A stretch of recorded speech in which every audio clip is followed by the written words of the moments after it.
Halo, assalamualaikum warahmatullahi wabarakatuh. Ketemu lagi dengan saya Renata. Setelah sekian lama kita tidak berjumpa. Mohon maaf pada para teman-teman semua yang sudah lama menantikan kehadiran saya. Mohon maaf sekali karena memang ada kesibukan yang harus saya selesaikan sehingga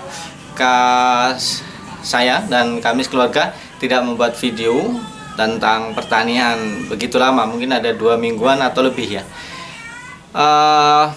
Juga pada saat dari raya kemarin, hari Idul Fitri, kita belum sempat mengucapkan selamat hari raya dan mohon maaf pada para teman semua karena yaitu tadi kesibukan kita yang tidak bisa kita tinggalkan. Mungkin setelah hari ini, setelah tanggal ini ke belakang kita akan rutin lagi membuat video tentang pertanian, baik pertanian di sawah maupun yang ada di pekarangan rumah. Oke, meskipun terlambat tidak ada salahnya kami sekeluarga mengucapkan selamat hari raya Idul Fitri. Mohon maaf lahir batin, kami mohon segala kekurangan, segala kesalahan, segala kekhilafan kami sekeluarga mohon untuk dimaafkan. Apalagi sudah membuat tidak nyaman kepada semua rekan-rekan semua yang menantikan video kami.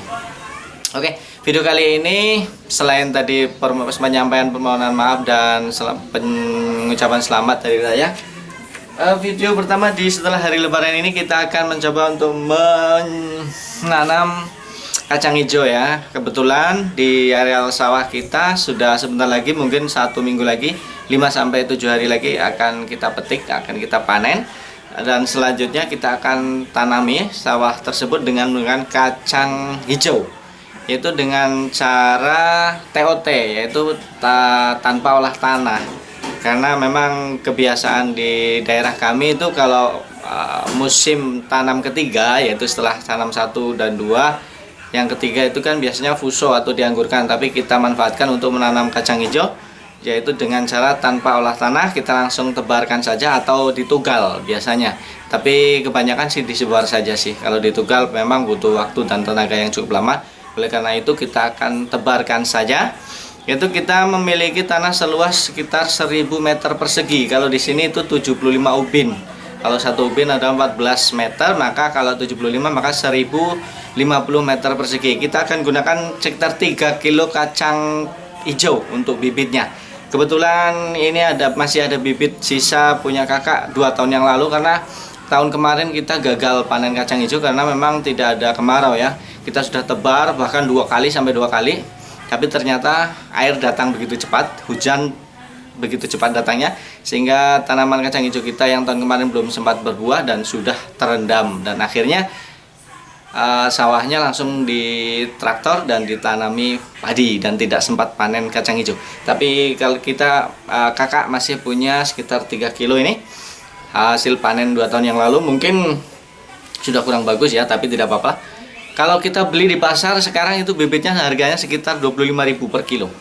Kita gunakan 3 kilo berarti sekitar 75.000. Oke, caranya kami yang pertama adalah kita rendam. Kita rendam selama 3 jam. Jadi kita akan tebar 5-7 hari sebelum padi dipanen. Nanti kalau panen tidak terinjak-injak? Tidak. Meskipun terinjak, nanti biasanya dia akan bisa berdiri lagi. Biasanya kalau paling 5 hari itu masih belum panjang ya. Kita akan rendam selama 3 jam nanti supaya dia kulitnya agak lunak, sehingga nanti setelah kita tebar selama 7 hari itu sudah mulai muncul, belum daun sih, paling daun semu 2. Seperti biasa untuk merendam benih kita akan gunakan PJPR. Kebetulan kita masih punya PJPR sisa. Dan coba akan kita cek isinya seperti masih bagus apa tidak. Dan baunya masih harum, khas bau tape. Ini PJPR yang sudah lama sekali. Kita akan gunakan sekitar, kalau kita akan 4, nanti kita akan gunakan air sekitar 4 liter karena ini banyak. 4 liter kita gunakan, coba ini PJPR nya sekitar 25 cc.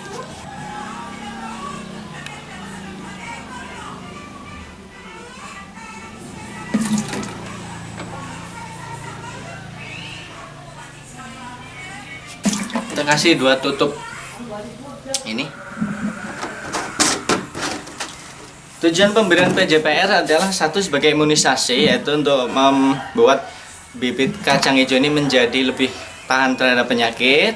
Selain itu juga untuk mempercepat perkecambahan dan juga untuk memberikan suplai nutrisi atau unsur hara bagi bayi tanaman kacang hijau ini nanti. Ya, jadi tanaman kacang hijau ini nanti kalau setelah direndam menggunakan PJPR akan lebih kuat. Seperti kita berikan imunisasi kepada bayi. Oke, kita akan tambahkan air 1 ember. 1 timba sekitar 4 literan.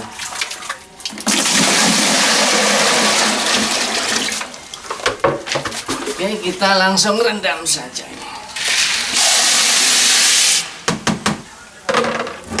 Oke. Nanti ini banyak yang mengapung. Nanti yang mengapung kita angkat.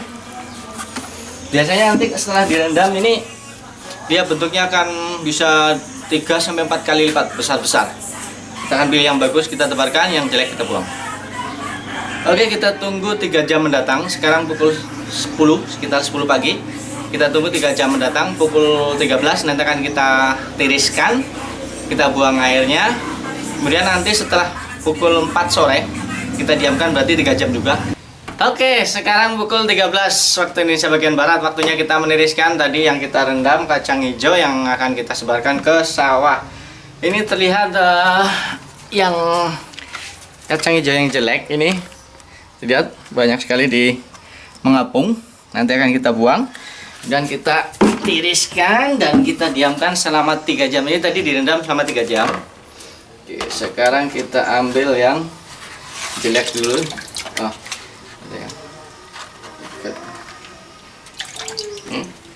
ini yang jelek yang tidak kita gunakan nanti.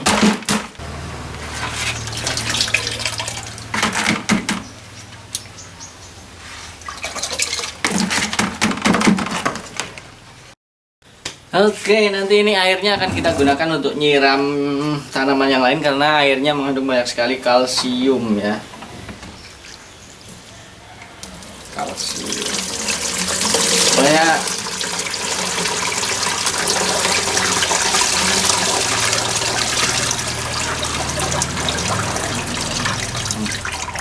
masih banyak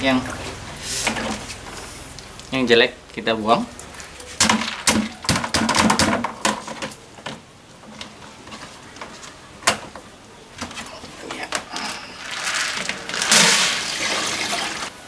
Hasil rendamannya bisa menjadi 3 kali lipat ya karena mengembang, apalagi nanti kalau kita diamkan 3 jam dia mungkin bisa menjadi 4 kali lipat.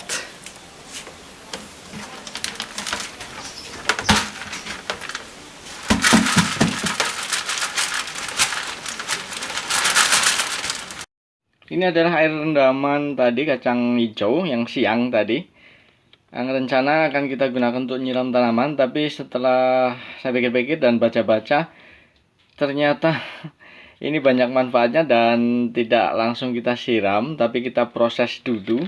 Kebetulan kita punya perbanyakan EM4 ini. Kemarin kita sudah perbanyak EM4 dengan menggunakan air kelapa dan molase. Ini sudah banyak, ada 2 jerigen.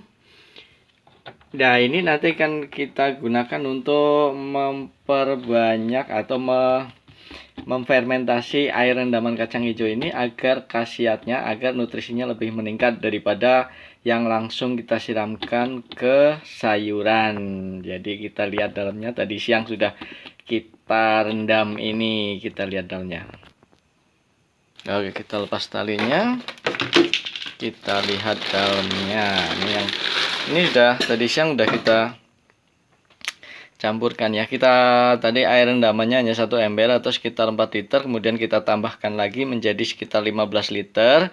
Kemudian kita kasih perbanyakan EM4 ini setengah liter tadi. Ini udah direndam dari tadi, berarti tadi sekitar pukul setengah 2 ya, jam pukul 13.30 kita rendam, kemudian kita tutup. Ini akan kita fermentasi 1-2 minggu. Kalau biasanya itu fermentasi, kalau bahan-bahan yang seperti mol buah atau mol keong mas itu 2 minggu. Tapi ini bahan cair biasanya 1 minggu sudah bisa kita pakai. karena proses fermentasinya tidak membutuhkan waktu lama karena bahannya cair ya, air rendaman kacang hijau. Yang tadi sudah saya baca bahwa air rendaman kacang hijau atau mungkin juga bisa rebusan itu kandungannya banyak sekali, ada vitamin A, vitamin E, kemudian zat besi, vitamin C juga banyak. Kemudian kalau kacang hijau sendirinya itu mengandung kalsium dan fosfor. Sudah barang tentu kalsium dan fosfor juga sangat dibutuhkan oleh tanaman ya. Jadi tadi setelah pikir-pikir, oh mending diproses fermentasi dulu daripada langsung disiram. Mungkin nanti akan kita tutup lagi, kita proses fermentasi 1 atau sampai 2 minggu. Nanti seperti apa hasilnya dan akan kita gunakan untuk menyiram tanaman. Oke, selamat sore. Sekarang kita sudah berada di sawah. Setelah dari pagi tadi kita rendam kacang hijau 3 jam, kemudian ditiriskan sama 3 jam juga, dan saatnya sekarang pukul pukul 16.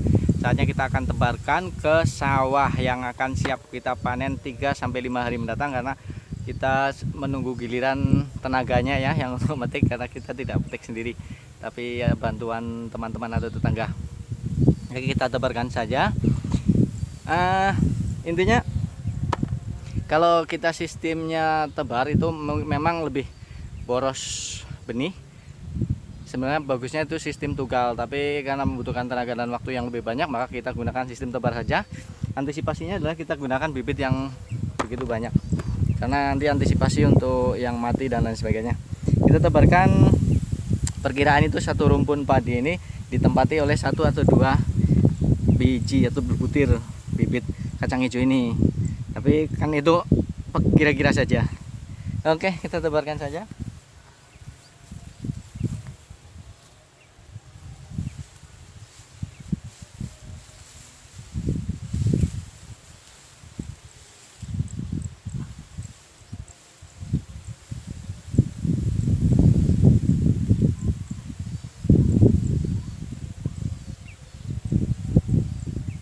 Nah, ini adalah contoh dari sawah milik tetangga sebelah yang sudah dipanen kemarin sore dan ini mungkin sudah ditebar 5 atau 7 hari yang lalu.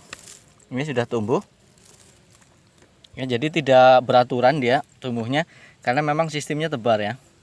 Jadi mungkin ada yang menempel di rumpun-rumpun padi, ada yang keinjak tuh di sana. Ini contoh yang keinjak ya, tapi dia udah bangkit lagi gitu.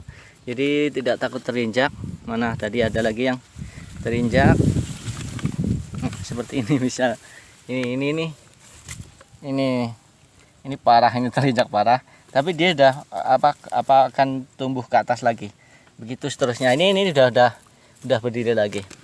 Jadi ini di sebelah kita sudah, dan kita akan tebarkan ini nanti ke sana. Mohon maaf tidak bisa kita ikuti menebarnya karena memang sendirian sih ya, tangan satu. Oke, akan kita coba sajalah. Kita coba tebar. Oke, kita berjalan di tengah-tengah ini, kira-kira 5 rumpun dari sebelah kiri kita tebarkan. Jadi biar kira-kira nanti per rumpunnya itu dapat 1 butir kacang hijaunya. Susah sih karena kameramen kita sudah berangkat ke Sukabumi untuk belajar hidup mandiri di sana bersama